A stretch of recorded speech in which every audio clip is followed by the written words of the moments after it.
¿Qué tal amigos de Umesit Radio? Te saluda Lynn Victoria y estamos en un programa de cátedra, una nueva semana, y hoy traemos un tema muy interesante sobre los aspectos administrativos y penales en el tiempo de coronavirus.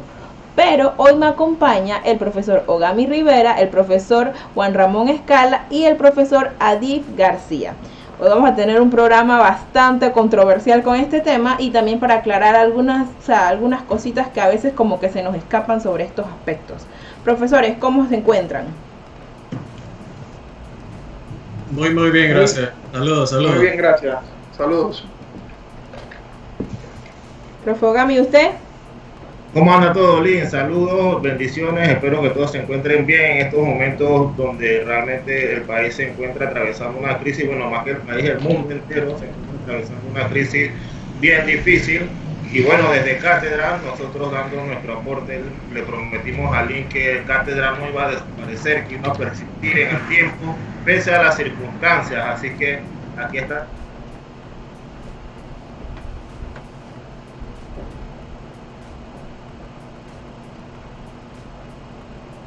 Y nos acompaña, como Lynn bien ha mencionado, dos especialistas en la materia, en la rama del derecho.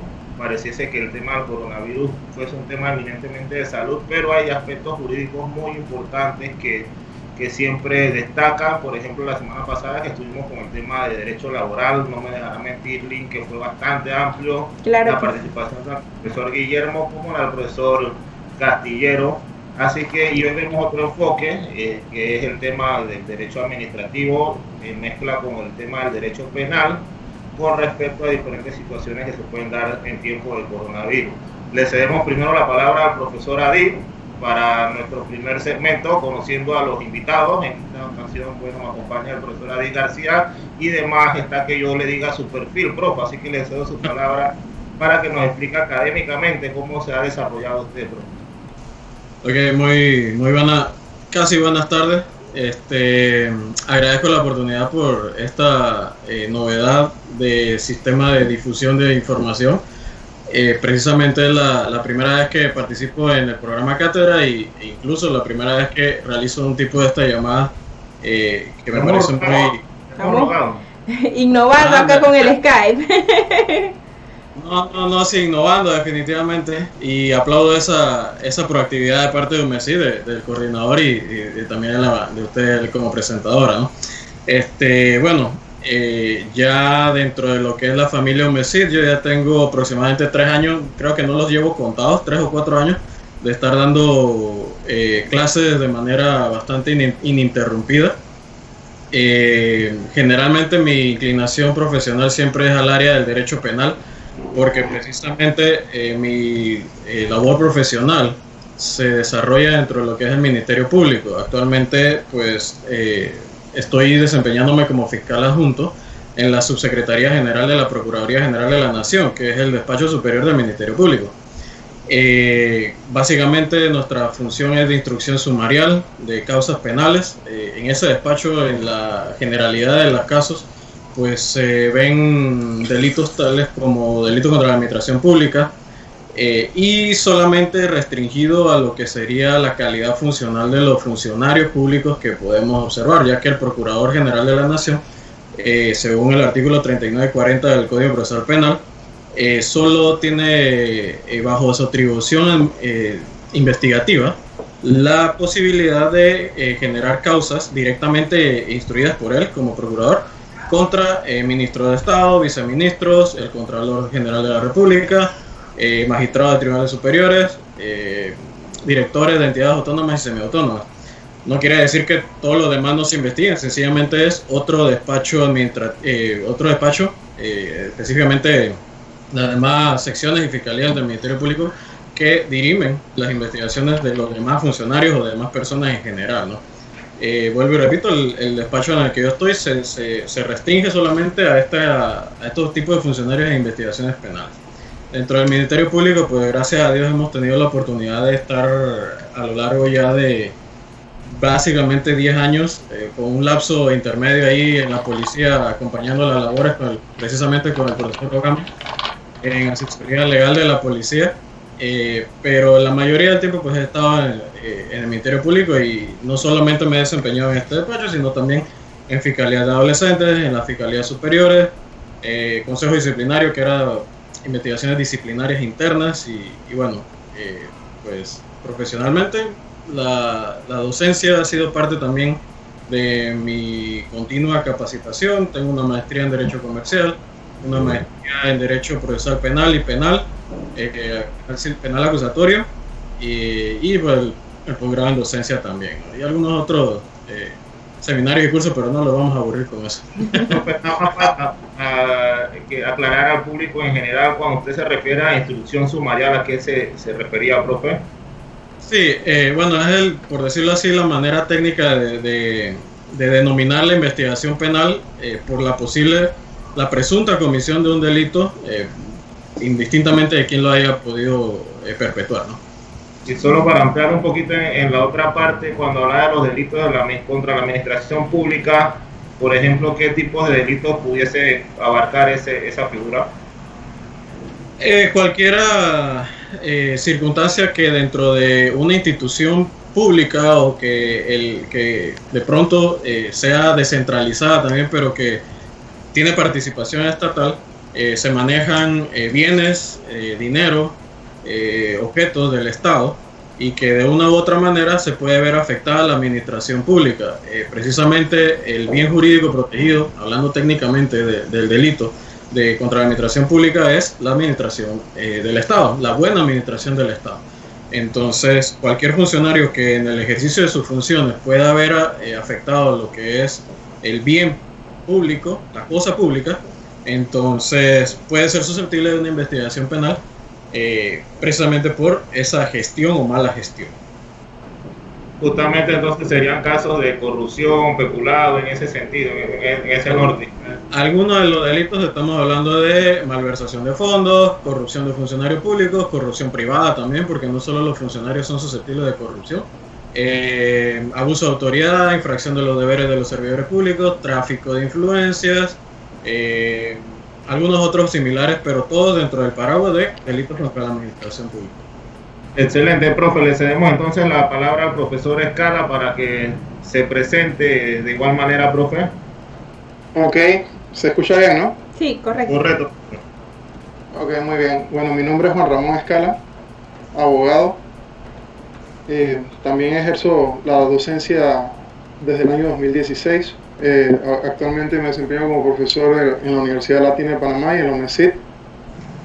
Mi especialidad va orientada a lo que es el derecho procesal, el derecho administrativo. He tenido experiencia en lo que es la materia de protección al consumidor. En la actualidad me desempeño como abogado de la Junta Directiva de lo que es la Superintendencia de Seguros y Reaseguros de Panamá, por lo que también me ha tocado incursionar en lo que es el ámbito de seguros. Más que nada mi experiencia se ha orientado estrictamente a la institución pública, a lo que correspondería a lo que es el derecho procesal administrativo, lo que es el derecho administrativo en sí, y en general mis clases se orientan en ese tipo de materias, por lo que en ese caso pues doy gracias a la universidad, al profesor Ogami, por esta oportunidad. Este conversatorio me parece prudente e importante. Siempre de una forma u otra es de vital importancia pues brindar lo que es el conocimiento en la medida de lo posible, y más ahora ante la situación que nos ocupa, ¿no? Así que si tienen alguna otra pregunta, con mucho gusto. Bien, perfecto, profe. Nada más para entrar un poquito ya en materia jurídica, bueno, no tan de lleno todavía con el tema, pero cubriendo un poquito las experiencias de ustedes que tienen como abogados, el tema del ejercicio de la profesión del derecho, la misma calidad de la parte académica en cuanto a esta hermosa rama del conocimiento. ¿Qué percepciones en particular tienen ustedes con respecto a este tema? A ver, profesor Adí. Disculpe, no le logré entender la pregunta. Con respecto al desarrollo del derecho en Panamá, ya sea desde la parte profesional como la parte académica, ¿qué percepciones en particular tiene usted sobre esta hermosa rama del conocimiento, profe? No, definitivamente que el derecho y la docencia, la parte educativa, siempre va a ir de la mano, precisamente porque si vemos, en realidad el derecho rige la vida en sociedad de las personas, de tal manera que lo que podamos retribuir a las personas, ya sea estudiando derecho o cualquier otra carrera en el sistema educativo, siempre va a repercutir en beneficio de la persona como futuro profesional, en este caso de la docencia superior en universidades precisamente el derecho, viendo la perspectiva ahí de normas jurídicas, que por ahí, normas jurídicas que regulan la vida en sociedad, pues además de la docencia, pues siempre va a repercutir en beneficio de la persona como calidad humana y profesional. Ahora, Escala, usted ha tenido la oportunidad, y bueno, también el profesor Adil, obviamente nuestra facultad tiene dos vertientes, que es la rama del derecho y tiene la rama de la criminalística. En una serie de cursos respecto a la criminalística, profe, desde su perspectiva, ¿qué opina? Dame un momentito, que se me va a cortar un momento. Dame un momento y voy para allá. Perfecto, seguimos con el profesor Adil, entonces, la misma pregunta, profe. La importancia criminalística y más en su concepción como fiscal, ¿qué importancia tiene esto para una investigación criminal, profe? Claro, sin duda alguna, la criminalística desde sus distintas especialidades, los peritos, pues, Juan, penal,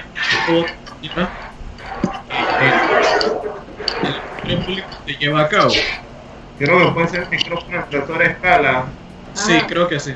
Profe Escala, si nos va a apagar el micrófono temporalmente para poder. Creo que ahora sí. Profe, listo. No, mencionaba que los futuros peritos que se están visualizando como profesionales, más que todo en la UMESID, porque son de las pocas universidades que están llevando a cabo este tipo de carreras, serán de suma importancia siempre en la investigación penal debido a las experticias que cada una de estas conductas delictivas puede conllevar. Generalmente lo que más uno puede observar dentro de una investigación penal, los delitos que más se cometen puede ser los delitos patrimoniales, hurto, robo, la clásica que robaron al chinito de la barriada, o a la persona que va caminando, lo encañonan, le hurtan sus pertenencias, si fue con destreza y si lo encañonaron pues de robo. Quizás sean los más comunes, pero generalmente siempre va a intervenir un perito. Por lo tanto, la criminalística coadyuva en esa investigación penal para la acreditación de ese hecho punible y la vinculación de una persona a ese delito. Si estamos hablando de un homicidio en el que de por medio existe un arma de fuego o sencillamente un arma punzocortante, definitivamente que un perito balístico o de inspección ocular al momento de verificar el arma con la que se efectuó ese hecho punible, pues corroborará la versión, la teoría del caso del fiscal o la desmentirá, porque objetivamente pues se investiga tanto lo favorable como lo desfavorable. ¿De qué manera, profe, ya sea la misma parte práctica de ese rol de la fiscalía con criminalística? ¿En qué medida el fiscal determina, mira, yo voy a necesitar en este caso el apoyo de criminalística y cómo entonces se hacen las coordinaciones para poder atender determinado caso? Sí, bueno, la casuística es muy variada y depende de cada delito puntual que se investigue. Les di el ejemplo de delito de robo, de delito de hurto, pero si vamos a algo un poco más complejo, y tal vez recayendo en lo que es la materia que veo de delitos contra la administración pública, si de pronto existe malversación de fondos públicos, es decir, que el Estado asigna partidas presupuestarias a una entidad pública y ésta hace uso de ellas de manera incorrecta o de distinta forma a lo que está destinado, entonces tendrá que me veré en la necesidad como fiscal de incluir dentro de mi investigación a un perito que me determine si existe un daño, un perjuicio al Estado por la mala utilización de los fondos públicos. Estaríamos hablando de una auditoría forense, de una experticia contable, que quizás no son los peritos más comunes, los más famosos, por decirlo así, pero que definitivamente coadyuvan en algún momento en la investigación penal. Pero vuelvo y repito, eso es muy casuístico, es muy particular de cada investigación. Y la intervención de ese perito siempre se va a solicitar, pues, en la práctica, se solicita a través de la plataforma virtual del Sistema Penal Acusatorio, mediante un formulario en la que se le explica, pues, qué se requiere de la experticia y qué conclusiones, las conclusiones las va a arribar el perito, pero yo necesito explicarle al perito qué es lo que yo necesito para acreditar el hecho punible. Entonces, más o menos en la práctica es a través de este sistema virtual, como ahora mismo un método tecnológico, pues el sistema acusatorio también se ha modernizado mucho en ese sentido. Perfecto, profe. Entendería entonces que en el nuevo sistema penal acusatorio, bueno, ya no tan nuevo, pero ya tiene cierto tiempo ejerciéndose acá en la República de Panamá. Desde el interior, como 3 años aquí en Panamá. Perfecto. El fiscal vendría a tener el rol en la parte investigativa prácticamente del líder de la orquesta, ¿no? Es el que determina quién participa, quién necesita. ¿Es en ese sentido que se desarrolla la actividad, profe? Es completamente correcto. La dirección de la investigación la tiene el fiscal, y los colaboradores y demás intervinientes, pues no solo son los peritos, también tenemos a los policías, a la dirección de investigación judicial, los demás intervinientes como tal, testigos, y bueno, incluyendo entonces a los peritos también, ¿no? Aprovechamos las órdenes del fiscal correctamente, como lo has mencionado. Aprovechando que tocó el tema de los testigos, quizá en la parte popular un tema bien difícil es a veces que el testigo se atreva a declarar porque siente que esta declaración puede tener repercusiones en su perjuicio, profe. A veces eso obstaculiza o limita la investigación que pueda llevar el fiscal en apoyo con estos organismos de investigación que usted ha señalado. ¿Qué tipo de medidas el sistema acusatorio implementa que puedan ser tendientes a proteger el testimonio o al testigo que participa en determinada investigación, profe, para el tema del temor que le menciono que a veces siente?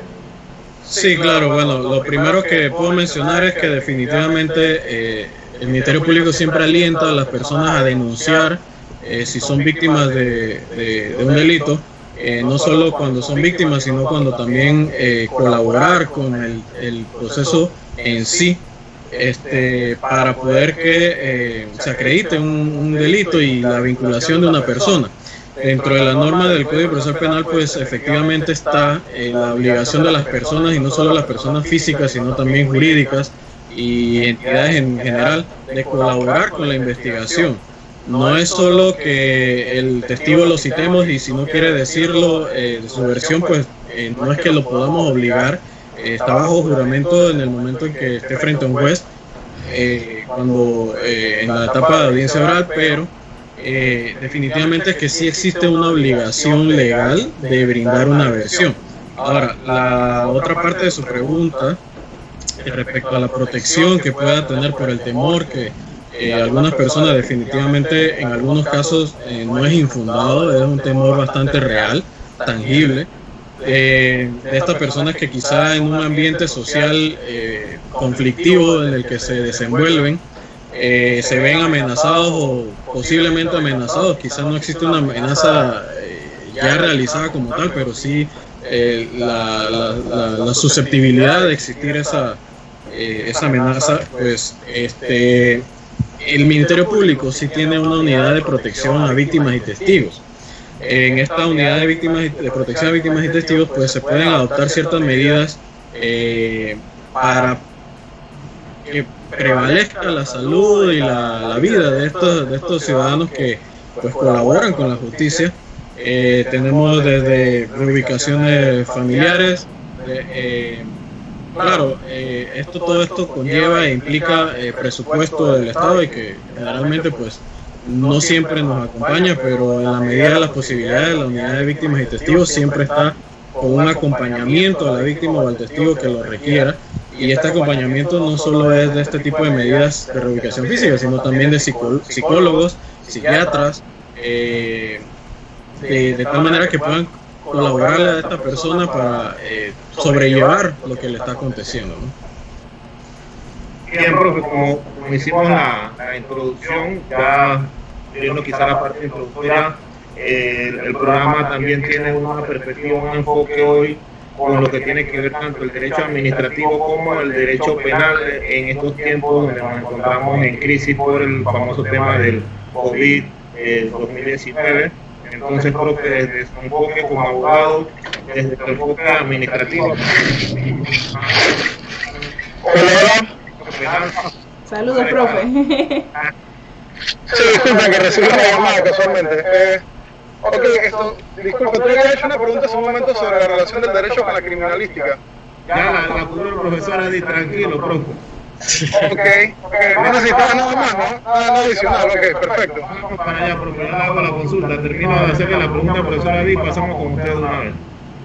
Ok, listo. Perfecto. Bien, profe, en esa misma línea, considerando los tiempos de crisis, ¿qué aspectos legales usted considera que destacan en estos momentos desde su perspectiva como abogado, claro está? No, definitivamente que en el país, y como bien lo introdujiste, no solo en el país, sino a nivel mundial, pues estamos ante una circunstancia sumamente complicada, distinta a lo que cualquiera de nosotros en nuestra vida ha podido afrontar. Creo que ninguno de nosotros ha tenido la posibilidad de vivir estas circunstancias de pandemia como tal. Son circunstancias muy sumamente complicadas, ¿no? Que en cualquier país, y como se ha visto, pues implica una serie de medidas adoptadas en beneficio de los ciudadanos que están dirigidas precisamente a garantizar, tal como la Constitución política lo menciona, garantizar la vida y los bienes de los asociados. Este tipo de medidas, pues, como digo, están dirigidas a que la vida normal, que tal como nosotros la conocíamos, pues pueda regresar paulatinamente a la normalidad, si es que acaso podemos denominarlo normal, luego de estas circunstancias, pero que implica una serie de responsabilidades no solo de la administración del Estado, sino también de las personas. Esto es como un tipo de obligación mutua. El Estado tiene la obligación de garantizar la vida y la seguridad de las personas y los bienes de sus asociados, pero también nosotros como ciudadanos tenemos que tener la responsabilidad y la madurez adecuada de saber respetar precisamente esos lineamientos que el Estado nos coloca para poder superar satisfactoriamente esta circunstancia, esta etapa de la vida que se nos presenta y que definitivamente nadie pudo haber previsto en un futuro próximo, ¿no? Son circunstancias que definitivamente nadie tenía en mente que pudieran pasar, pero que gracias a Dios se ha podido, afrontar de alguna manera bastante responsable por parte de las autoridades del Estado, ¿no?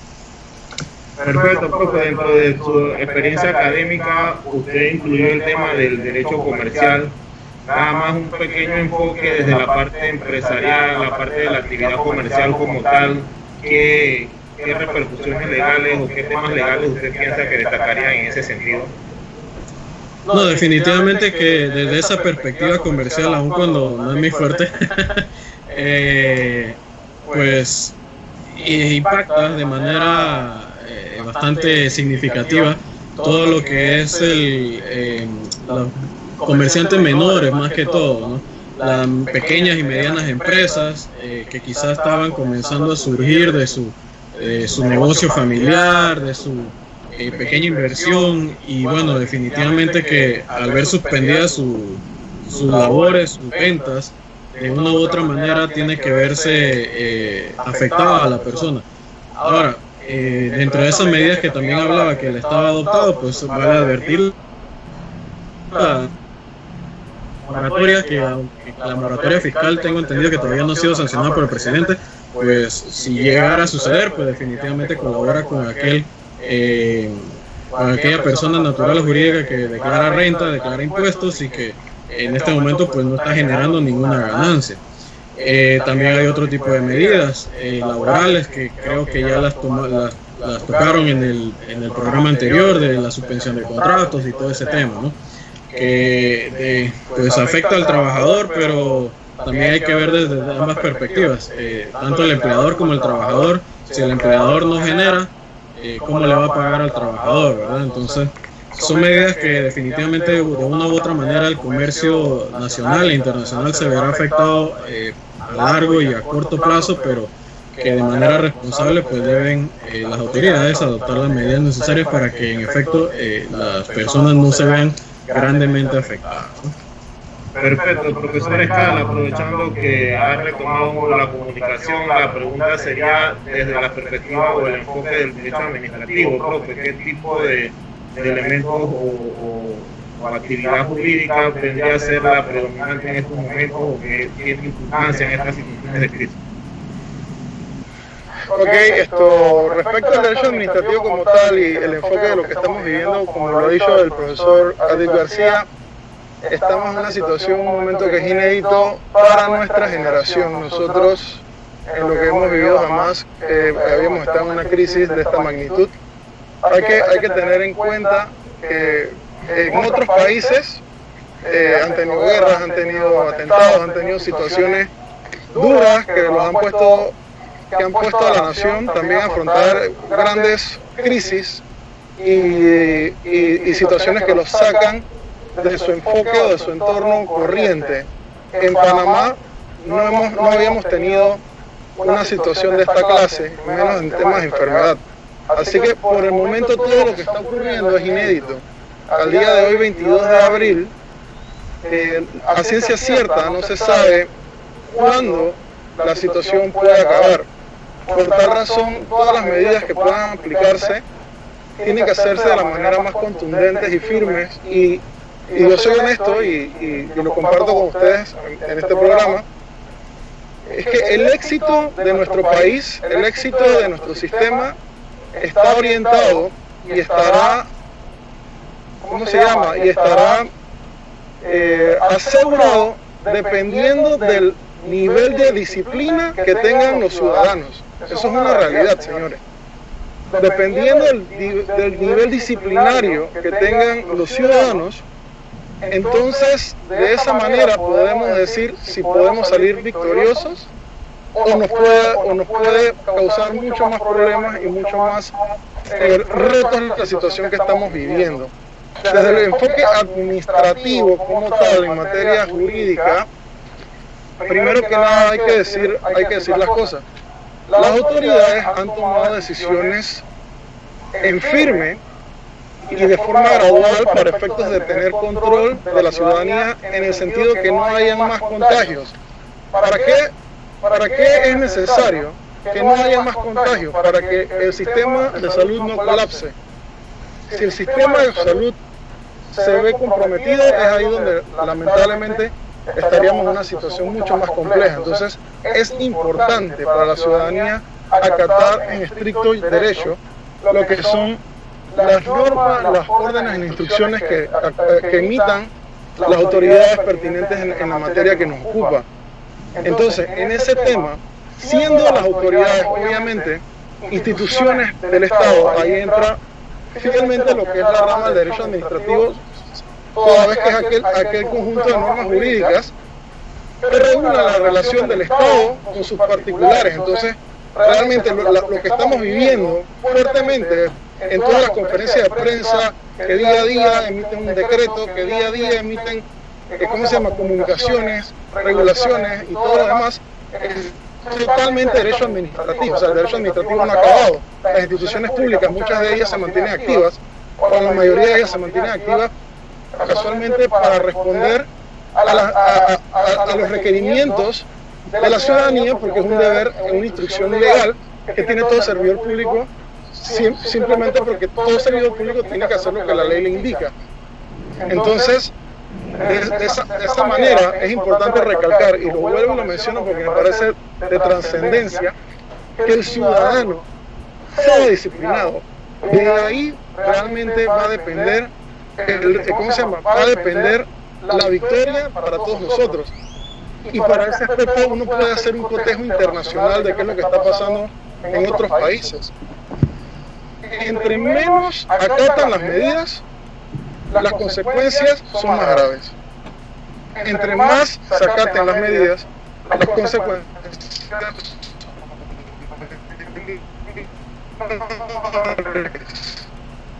Entonces, la indisciplina es lo que le da más trabajo y le da más carga para afrontar entonces las situaciones que puedan. Y hay una parte muy importante en lo que estamos diciendo, es que la situación es inédita y no se sabe a ciencia cierta cuándo va a terminar. Por tal razón, realmente todo el mundo, todas las personas, necesitan toda la energía posible para poder lidiar con lo que vaya a venir. Entonces, esto es un granito de arena de todos. Es responsabilidad de todas las personas. Entonces, de toda la ciudadanía y de toda la nación prácticamente. No solamente recargarlo en lo que diga la autoridad o no diga la autoridad. O sea, el ciudadano realmente tiene que documentarse, tiene que estar debidamente informado, tiene que ser responsable, porque de su responsabilidad va a depender la seguridad propia de sus seres queridos, de sus conocidos, de sus familiares, de todas las personas cercanas, porque simplemente es una enfermedad, es un virus que no se puede ver, que no se puede controlar a buena medida, que hay personas que no tienen síntomas y que a raíz de eso se complica. Entonces, por tal razón, es necesario tomar, atención a las medidas que impartan las autoridades para efectos de poder seguir adelante con esto de la mejor manera, ¿no? No sé si esto responde a tu pregunta o necesitas algo más. Sí, y le voy a hacer una consulta ampliando un poquito en el ámbito del derecho administrativo y en base a las experiencias que usted ha tenido previamente en temas de derecho del consumidor, un tema que se debate mucho en la actualidad con respecto a las escuelas particulares, es el tema de las mensualidades y el pago de estas cuotas. Desde un enfoque del derecho del consumidor, ¿qué criterios usted la merita este tipo de circunstancias actuales con respecto a la parte escolar, la parte primaria, secundaria, que se encuentran quizás son donde los docentes, donde los padres más énfasis han hecho en esta situación? Sobre el enfoque de las escuelas privadas, bueno, mira, la verdad es que la protección al consumidor se basa en principios fundamentales, los cuales son la información veraz, transparente. Todo consumidor tiene que estar debidamente informado de las condiciones a las cuales respecto al producto o bien o servicio que va a adquirir, tiene que tener debida información. El factor garantía, todo producto que tú adquieras tiene que tener garantía de funcionabilidad, tiene que servir. Tú estás comprando algo para que funcione. Por tal razón te tienen que garantizar que lo que tú estás comprando, lo que tú has pagado realmente te va a servir. Ese es otro elemento. Un tercer elemento sería lo que es la publicidad. La publicidad también tiene que ser veraz. No se puede incurrir en ningún tipo de error, confusión ante un consumidor. Eso puede ser sujeto a sanciones en caso tal de que una publicidad sea engañosa, sea ambigua, no, tenga falta de transparencia. Y por último, los contratos son los contratos. Eso es simplemente de manera de cátedra, ¿no? Para efectos de ubicarnos a todos en lo que es la materia y cuáles son los principios de la protección al consumidor. Ahora, en el aspecto de las escuelas, es una situación sumamente compleja. Cualquier tema que se pueda desarrollar de esto es un arma de doble filo, por así decirlo. ¿Por qué? Todo va a depender, lo tengo que decir así, de cómo la escuela se puede preparar para una situación a la cual estamos viviendo. Por una parte. Por la otra, de cómo una familia también se tiene que preparar para afrontar la situación que estamos viviendo. ¿Qué quiere decir esto? Para poder echar hacia adelante la educación en este punto no debe hacer distinción de público-privada. La educación como tal, incluso universitaria también, el factor tecnológico, tanto de la institución como de la familia, tienen que ir a la vanguardia, tienen que ir de la mano. Eso es algo que hay que tener en cuenta. ¿Ok? Entonces la institución, sea universidad, sea escuela, tiene que tener las herramientas que garanticen poder ofrecer a los estudiantes todo lo necesario para efecto de su crecimiento educativo. Eso en situación de protección al consumidor es la responsabilidad que tiene un colegio, que tiene una universidad ante el estudiante, que le ofrece herramientas para poder brindar lo que es el intercambio de conocimiento, la cátedra, la evaluación, el seguimiento, todo lo necesario para que esta persona se fortalezca académicamente, ¿ok? Pero, al mismo tiempo, la familia necesita también tener, en lo que estamos viviendo, que es inédito, tener el espacio, tener la tecnología, tener internet, ¿cómo se llama? Poder conectarse, poder acatar pues los lineamientos de la escuela, hacer los exámenes, responder de la forma que se está requiriendo.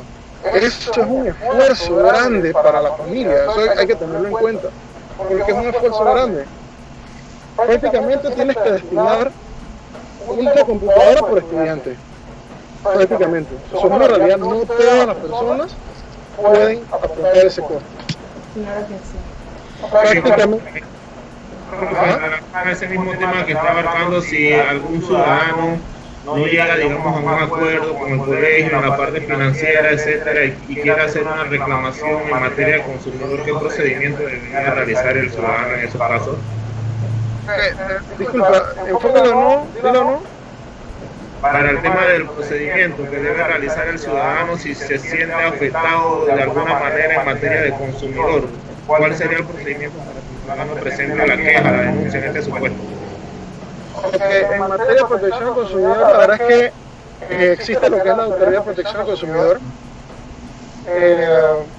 En ese punto ellos tienen los mecanismos apropiados para poder dar respuesta a los reclamos, a las consultas, a las intervenciones pues, que pueda llevarse en forma conflictiva en lo que es un agente económico y lo que es el consumidor. Entonces, sí existe un proceso administrativo establecido en lo cual se presenta a través de una denuncia o a través de una queja ante la autoridad y se le da el curso oportuno. Perfecto, profe. Haciendo un giro entonces al área administrativa. Yo tengo una pregunta. Hago la introducción como siempre la introducción. Link para conocimiento de ustedes que están por primera vez participando de Cátedra es la voz del pueblo. Ella representa a cada uno de los ciudadanos que escuchan el programa. Venga, Link. No sé si entra esta pregunta en lo que viene siendo derecho administrativo, pero considero que qué sucede con aquel colaborador que lo reemplazan o le suspenden su tiempo laboral por el momento de cuarentena con el tema del descuento del seguro. O sea, ¿qué sucede con la planilla en la empresa como tal?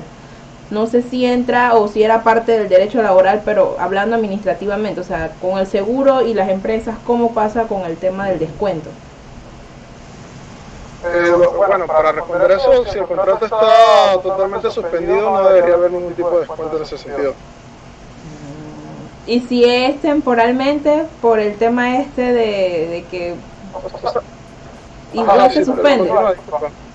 ¿Cómo dice? O sea, si no es que me han votado, por decirlo de esta manera, sino que me dijeron que hasta que no se regule esto, no pueden darme ahorita una plaza de trabajo. O sea, es una suspensión. Igual se suspende el tema del descuento y demás, o sea, para la empresa como tal. O sea, el colaborador sale de planilla. Así es. Debe salir de planilla en momento, de manera suspensiva. Y eventualmente, si la situación pueda retomarse, entonces ya puede incluirse nuevamente a la planilla y continuar pues su gestión corriente con lo que representa la relación con la empresa y la empresa con la relación del trabajador. Ok, sigamos, profe, sigamos. Profe, en materia de derecho administrativo, ya para después cederle la línea, para ir trazando una línea a la pregunta que le voy a hacer al profesor Adib. Profesor Escala, en materia de derecho administrativo, un tema de administración comunitaria es el tema de los famosos jueces de paz, que ha sido un tema de bastante debate, bastante conocimiento, y que quienes tienen mucho trabajo en la actualidad, porque muchas de las personas en cierta medida reprimidas por las leyes de salud son tramitadas por jueces de paz. ¿Cuál es el cambio que se realiza por las personas a nivel de esa esfera del derecho administrativo? Ok, esto, primero que nada, para hacer un poquito de historia, los jueces de paz vienen de la mano con la entrada del sistema penal acusatorio. Los jueces de paz se actualiza lo que se conocía antes por el tema de los corregidores, ¿se acuerdan, no? Correcto. Ok, entonces los jueces de paz vienen a reemplazar, vienen a actualizar la modalidad para encargarse puntualmente de temas relativos a lo que es su comunidad, por así decirlo, ¿no? De su corregimiento. En este caso, los corregidores en efecto tienen muchísimo trabajo y va de la mano con lo que yo estaba mencionando hace un momento de lo que es la disciplina e indisciplina de la gente. Que entre más indisciplinados seamos, más carga laboral, más cargamos entonces lo que es el sistema gubernamental. Y en este caso, toda persona que se salta la cuarentena o toda persona que simplemente no sigue los lineamientos de las autoridades, el procedimiento adecuado es que, bueno, un policía tendrá que hacer la conducción pertinente ante la Casa de Paz para efectos de que este procese al ciudadano y puede impartir una multa desde 50 hasta 5.000 bolívares. Entonces, todos estamos sujetos a esta situación y hay que andar con mucho cuidado. Perfecto, profe. Cambiando ya la línea, porque si bien es cierto es derecho administrativo, pero digamos la parte sancionadora que tiene el Estado en materia administrativa, pero puede que esta rama del derecho no ha cumplido de repente el propósito del ciudadano, ha ido un poquito más allá, ya entramos a esa rama de derecho que se conoce como la última ratio, la última forma de controlar al ciudadano, que es el derecho penal, que se va a aplicar cuando la sociedad ya dice, mira, esta conducta realmente la única forma de utilizarla es la única forma de controlarla es a través de una sanción más grave y se activa entonces la esfera jurisdiccional en ese sentido. Le paso entonces ahí la palabra al profesor Adib con respecto a los tiempos de cuarentena. Se habla mucho de que algunas de las conductas que los ciudadanos incurren al momento de incumplir estos decretos sanitarios pueden constituir figuras delictivas. Profe, ¿qué opinión tiene sobre esos temas en particular? Sí, no, definitivamente. Toda conducta que esté delimitada, descrita, técnicamente hablando, tipificada en el Código Penal como delito, pues en efecto esto va a implicar una investigación penal. Puedo dar ejemplos reales de casos que se han dado hasta el momento, precisamente porque a través de las redes sociales el mismo Ministerio Público ha dado conocimiento, ha hecho extensivo a la comunidad los casos que se han estado dando precisamente para de una u otra manera ejemplificar a los ciudadanos que pueden hacer y que no se puede hacer, en la medida de que también, como decía el profesor Escala, es responsabilidad y la seriedad que cada uno le ponga a sus propias actuaciones, ¿no? En ese sentido, pues, puedo detallar casos específicos como un ciudadano extranjero que estaba incitando a través de las redes sociales medidas coercitivas contra el gobierno, precisamente debido a la ausencia de alguna respuesta que él estaba exigiendo. Esta persona pues fue procesada por el Ministerio Público por apología del delito. Ese es uno de los delitos que precisamente pues se le imputó, ya que estaba llamando a una especie de alzamiento social contra el Estado. Otro de los casos que puedo destacar, que como repito han sido publicados por las redes sociales del Ministerio Público, es de unos ciudadanos asiáticos que estaban comercializando unas mascarillas N95, que son supuestamente las que cumplen con todos los requisitos de salubridad, que pertenecían al Hospital Santo Tomás. Eran un bien público que ellos estaban revendiendo y por defecto pues lucrándose de un bien del Estado. Entonces también fueron procesados por este tipo de actuación.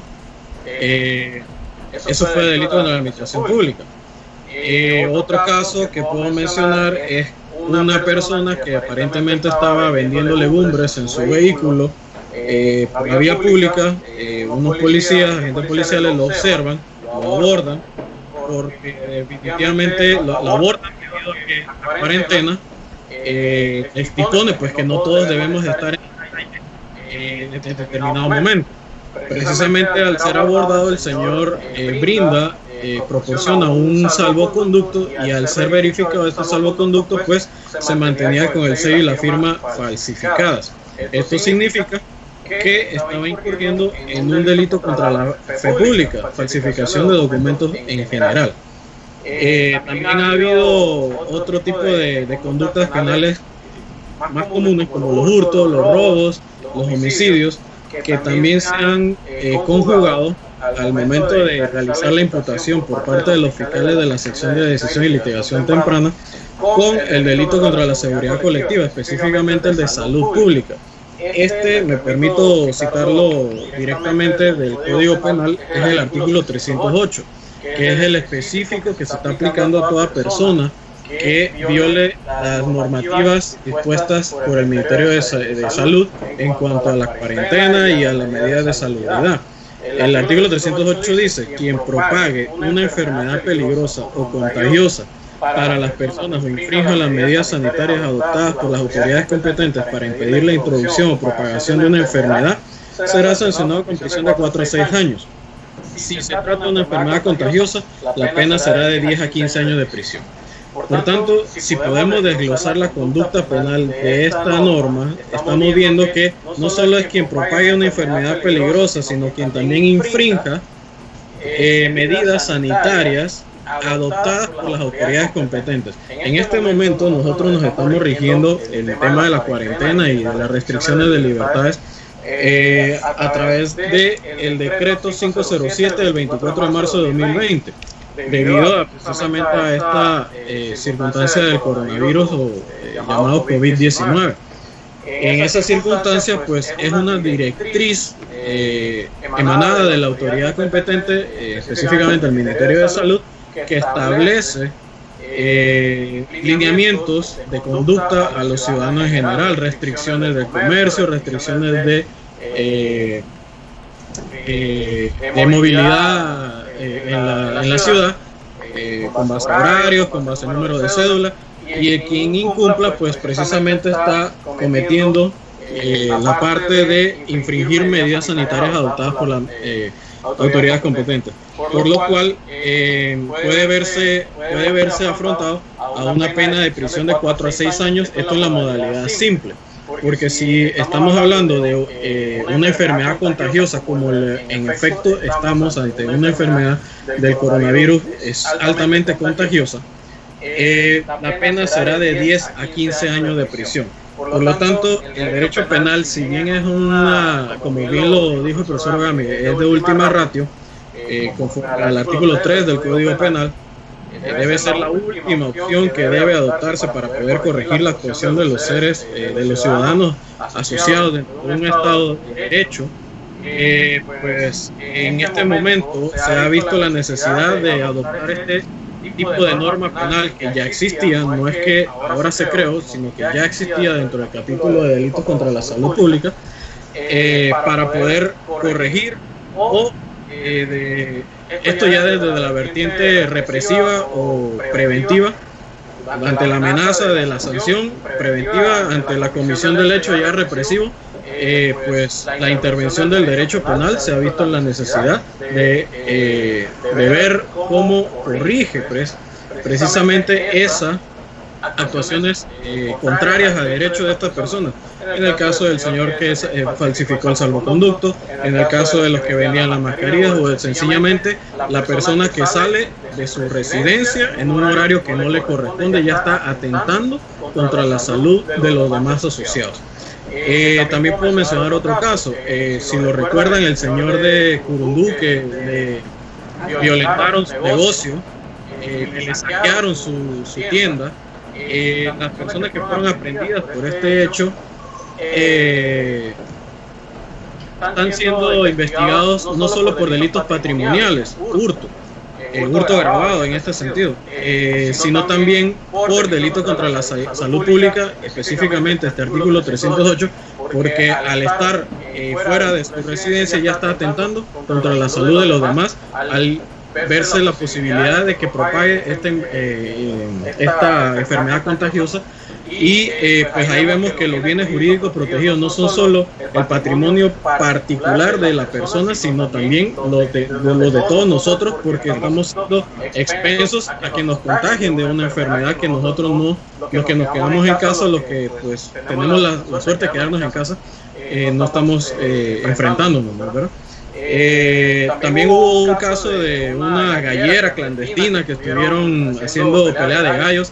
Esas personas también están siendo procesadas por este delito contra la salud pública, y como lo ven, pues es una pena bastante alta a considerar, y no creo que valga la pena. Entonces prácticamente puedo incurrir con una sola conducta en diferentes tipos delictivos, con una sola acción en diferentes conductas delictivas, para ponerlo más como corresponde. Profe, sí, claro, una especie de concurso de delito. La voz del pueblo, la palabra. Esto es más que todo como un llamado de atención. Leí hace poco que se estimaban aproximadamente en Panamá 30.000 salvoconductos. No sé qué tan cierto sea la información, y que hay empresas que tienen hasta más de 5 mensajeros o colaboradores en las calles. Se entiende que hay empresas que pues por la magnitud de la empresa sí es necesario tener esa cantidad, pero hay empresas que no devangan tanta movilidad y mantienen muchos mensajeros en la calle. Considero también que eso es como un llamado de atención con el tema administrativo. No sé realmente quién está regulando el tema de los salvoconductos, pero hay demasiadas personas en la calle. Entonces ahí también siento que estamos como no sé, pues digamos infringiendo correctamente, así mismo. Y bastante el tema de que más que la magnitud de la empresa, sino el tipo del servicio que la empresa brinda, porque en la actualidad están activadas algunas empresas, pero en virtud de la calidad del servicio que ofrecen, por ejemplo el tema del financiero, el tema de los alimentos, los supermercados, etcétera. Pero bien, como menciona Lynn, eso debe estar restringido, y que todo el mundo va a tener acceso a eso. Profe, para ir cerrando un poquito el programa, una pregunta bien cortita de la parte de sentencia que siempre hago, pero súper breve, profe, porque estamos contratiempo y Lynn tiene agenda llena. Sí, hoy tengo.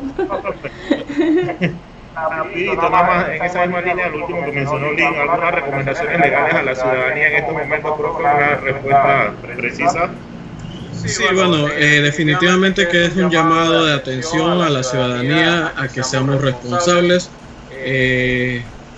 Comprendo las circunstancias de algunos en los que, pues, por la falta de ingresos económicos, pues, pueden ver comprometida su circunstancia familiar o personal, pero también hay que ser conscientes con el tema de esta enfermedad que, pues, como mencioné al principio, nadie quería, nadie preveía, pero que sucedió, y que por ende tenemos que ser muy prudentes con estas actuaciones de nosotros mismos. Nosotros mismos podemos ser efectos multiplicadores de este virus, y pues si bien podemos contagiar a un desconocido, también podemos contagiar a una persona allegada a nosotros, familiar, que pues nadie quiere el fallecimiento ni perjudicar a nadie cercano. Una cosita antes de cerrar que se me escapaba, era algo curioso, curiosamente negativo, que no es algo de orgullo mencionar, pero que sí sucede, son los delitos de violencia doméstica.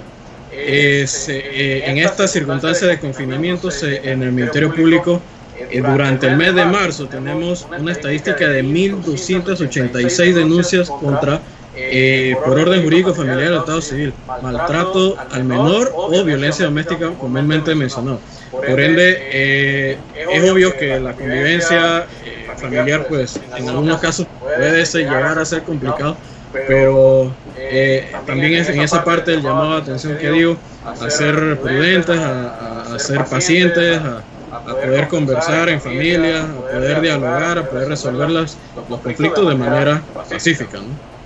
No, excelente ese último aporte, profe, porque de hecho, desafortunadamente, desde mi perspectiva, era algo que uno podía prever, que al estar en este encierro, en nuestra residencia, en la familia esté 100% en el mismo lugar, podría ocasionar, a veces no porque naturalmente ocurría, sino que de repente la misma naturaleza de la tensión, el momento actual en el que estamos, no poder decirse de alguna u otra forma, quizá provoque ciertas circunstancias como estas, y desafortunadamente, como digo, era algo que uno podía prever, cuando uno debería verlo como algo sorpresivo. Realmente lo que ha ocurrido es que ya todo el mundo esperaba, bueno, ahora que todo el mundo va a estar en la casa es que se va a formar el problema, para decirlo en el panameño más común y corriente, y es una situación lamentable. Así que, como te bien mencionado, un llamado a la paciencia, a la cordura, para evitar este tipo de circunstancias profundas. Una último aporte. Casualmente hace una hora más o menos recibí por parte de un compañero del Ministerio Público un seminario, una charla más bien, titulada Acceso a Justicia y Tecnología en tiempos de coronavirus, que se va a impartir a través de YouTube y es patrocinado por el CEJA. Voy a hacer reenvío de esa información a ti como coordinador, por si es gratuito, es a través de YouTube. Pero que también tiene clara relación con este tema del coronavirus, ¿no? Entonces, y el acceso a la justicia, para que lo pueda replicar en el evento de que sea viable, ¿no? Claro que sí. Perfecto, profe. ¿Algunas conclusiones sobre todo el conjunto de temas que hemos cubierto el día de hoy, profe? Bueno, más que reiterar las circunstancias de llamado a la calma, a la atención de las medidas, al respeto de las medidas que nuestro Estado ha dispuesto, para poder entonces todos como sociedad salir adelante de esta vicisitud que se nos vino encima. Y bueno, también destacar que el Ministerio Público pues trabaja 24 horas, 7 días de la semana en sus distintas secciones, específicamente solo la sección de atención primaria en este momento para la recepción de cualquier denuncia o cualquier querella que las personas puedan verse involucradas, ¿no? Como víctimas principalmente. Perfecto. Lynn, no sé si le había quedado alguna consultita, algo que quería aportar. No, al profesor Juan Ramón de repente un cierre por su parte. No sé si está bien. ¿Me escuchan? Sí, claro que sí. Esto muy bueno, lo que ha dicho el profesor Adib, excelente, en el sentido de prevenir pues los hechos de violencia dentro del hogar. Tener mucha paciencia, cordura, también aprovechar el tiempo para educarse, ya que educarse también es un deber del ciudadano, no solamente es responsabilidad del Estado, sino también del ciudadano. Así prácticamente está establecido en la Constitución. Por otra parte, acatar las normas de las autoridades es una de las situaciones mucho más importantes y me parece a mí que tener la paciencia pues, para lidiar con las circunstancias, porque no es una situación fácil para nadie.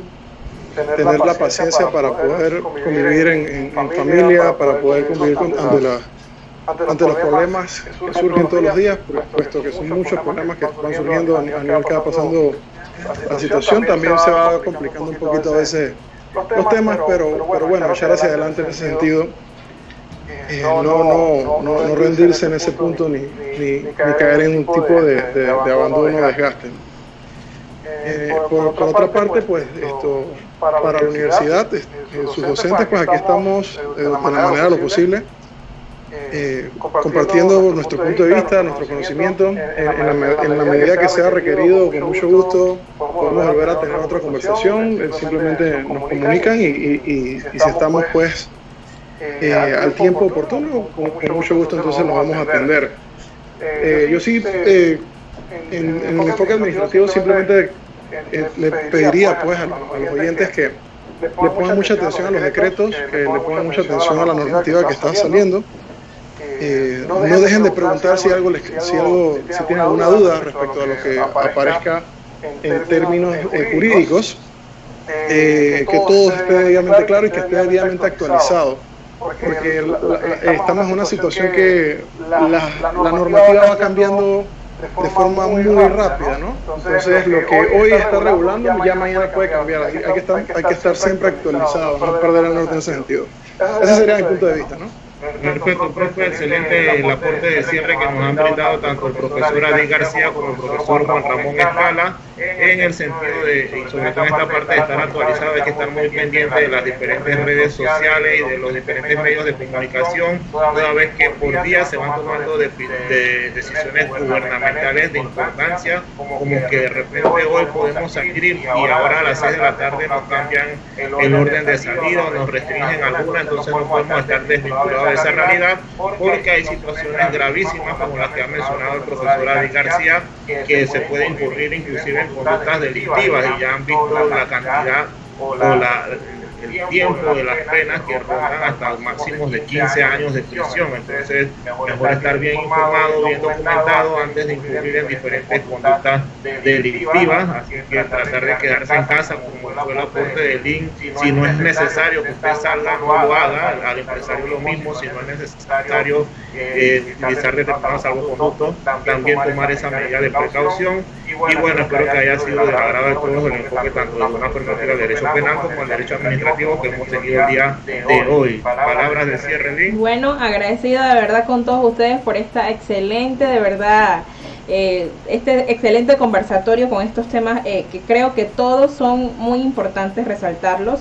También pues lo que siempre les digo a todos, quedarnos en casa. Hoy es el día de la tierra, creo que el mejor regalo para cuidar nuestra madre tierra sería de verdad protegernos, y también a todos los que estamos en casa también no ser tan como un poco dañinos con el ambiente, ¿no? Hay que cuidarnos, porque muchas veces hacemos cosas que sabemos que dañan el ambiente, pero seguimos haciéndola, como que queremos quemar la basura, como que ahora es que queremos botar de todo afuera, entonces botar los colchones y demás, ¿no? Entonces el tema del ambiente, que ha bajado un poco la contaminación dentro de todo lo malo que representa el coronavirus. Lo positivo es que ha bajado la contaminación, los animalitos usted los ve en las vías públicas, etcétera.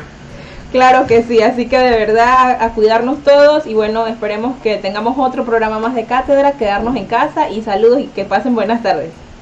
Muchas gracias a ustedes. Chao, hasta luego. Saludos.